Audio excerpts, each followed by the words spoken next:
بسم اللہ الرحمن الرحیم۔ پیارے دوستو، آج کی ویڈیو میں ہم آپ لوگوں کو دنیا کے سب سے بڑے فتنے کے بارے میں بتائیں گے، جس کا نام دجال ہے۔ یہ آخر کون ہے، اس کی پیدائش کب اور کیسے ہوئی، اور اس کے ماں باپ کون ہیں، اور اس وقت یہ کہاں ہے۔ سب سے پہلے اگر آپ لوگ ہمارے چینل پر نئے ہیں تو پلیز ہمارے چینل کو سبسکرائب کریں اور ساتھ ہی میں بیل آئیکن کا بٹن دبائیں تاکہ آنے والی ہر ویڈیو آپ لوگوں تک پہنچ سکے۔ تو چلیے شروع کرتے ہیں۔ دوستو، نبی کریم صلی اللہ علیہ وسلم نے فرمایا ہے کہ قیامت اس وقت تک نہیں آئے گی جب تک کہ دجال اس دنیا میں ظاہر نہ ہو جائے۔ اس کی شکل کے بارے میں حضور صلی اللہ علیہ وسلم نے فرمایا ہے کہ دجال چھوٹے قد کا ہوگا اور وہ بدصورت ہوگا، ایک آنکھ سے اندھا ہوگا، اس کے جسم پر بال ہوں گے، اس کا رنگ سرخ یا گندنی ہوگا، اور سب سے واضح نشانی اس کے ماتھے پر کافر لکھا ہوگا، جس کو ہر مسلمان پڑھ سکے گا سوائے کافر لوگ۔ دجال جب دنیا میں ظاہر ہوگا تو وہ لوگوں کے سامنے پرہیزگار بن کے رہے گا تاکہ زیادہ تر لوگ اس کی پیروی کریں۔ وہ سب سے پہلے نبوت کا دعویٰ کرے گا اور اس کے بعد خدائی کا دعویٰ کرے گا۔ وہ بڑی سواری پر سوار ہو کر پوری زمین پر گردش کرے گا۔ دجال کے پاس بے شمار طاقت اور خزانے ہوں گے۔ زیادہ تر نہروں پر اس کا قبضہ ہوگا، کوئی اس کے اجازت کے بغیر پانی نہیں پی سکے گا۔ یہ طرح طرح کی حرکتیں کرے گا تاکہ لوگوں کو گمراہ کرے۔ یہ آسمان کو بارش کرنے کے لیے کہے گا تو بارش ہو جائے گی۔ یہ اپنے آپ کو اس وقت خدا کہے گا، اور جو لوگ اس کو ماننے سے انکار کرے گا تو وہ اس کو قتل کر دے گا۔ وہ فتنہ اور فساد پھیلانے کے بعد مکہ مکرمہ کی طرف روانہ ہو جائے گا، لیکن اس کو مکہ مکرمہ میں داخل ہونے سے روک دیا جائے گا، اور وہاں سے ذلیل و خوار ہو کر وہ مدینہ کی طرف روانہ ہو جائے گا۔ اس وقت مدینہ کے 7 دروازے ہوں گے، جس کے ہر دروازے پر اللہ تعالیٰ کا ایک نگہبان فرشتہ موجود ہوگا جو اس کو داخل ہونے نہیں دے گا۔ وہ 40 دن تک دنیا میں رہے گا۔ آخر کار حضرت عیسیٰ علیہ السلام کے ساتھ اس کا مقابلہ ہوگا۔ دجال کا لشکر اس وقت مسلمانوں سے زیادہ طاقتور ہوگا اور ایک بہت بڑا جنگ ہوگا، لیکن اس جنگ کے دوران دجالی ہار جائیں گے۔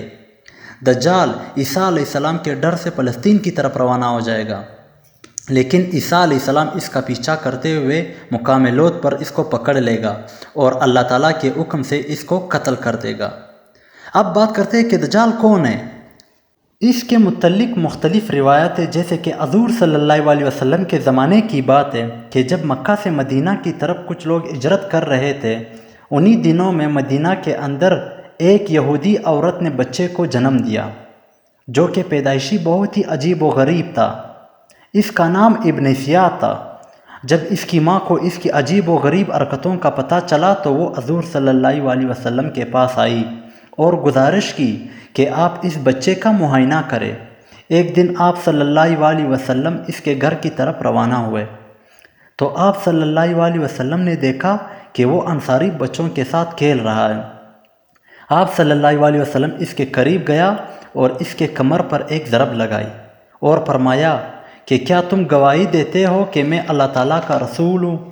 تو اس نے کہا، ہاں میں گواہی دیتا ہوں کہ آپ اللہ تعالیٰ کے رسول ہو صلی اللہ علیہ وسلم۔ تو آپ صلی اللہ علیہ وسلم نے اس کو چھوڑ دیا۔ پھر آپ صلی اللہ علیہ وسلم نے اس سے پوچھا کہ آپ کیا دیکھتے ہو؟ اس نے کہا، میں سمندر پر عرش دیکھتا ہوں۔ اس وقت آپ صلی اللہ علیہ وسلم نے فرمایا کہ یہ ابلیس کی چال ہے۔ اس کے بعد آپ صلی اللہ علیہ وسلم نے اس سے کہا کہ میں نے آپ کے لیے ایک چیز چھپائی ہے۔ دراصل حضور صلی اللہ علیہ وسلم نے اپنے دل کے اندر لفظ دخان سوچا تھا، تو اس نے آپ صلی اللہ علیہ وسلم کو کہا کہ وہ لفظ دخ ہے۔ پھر آپ صلی اللہ علیہ وسلم نے فرمایا کہ ذلیل ہو جاؤ، آپ کی قدرت پڑھ نہیں سکتا۔ اب بعض لوگوں کا یہ خیال ہے کہ ابن سیاد ہی دجال ہے، لیکن آپ صلی اللہ علیہ وسلم نہ اس بات کا اقرار کرتے ہیں نہ انکار کرتے ہیں، کیونکہ ابن سیاد کے اندر بہت ساری نشانیاں دجال کی تھی۔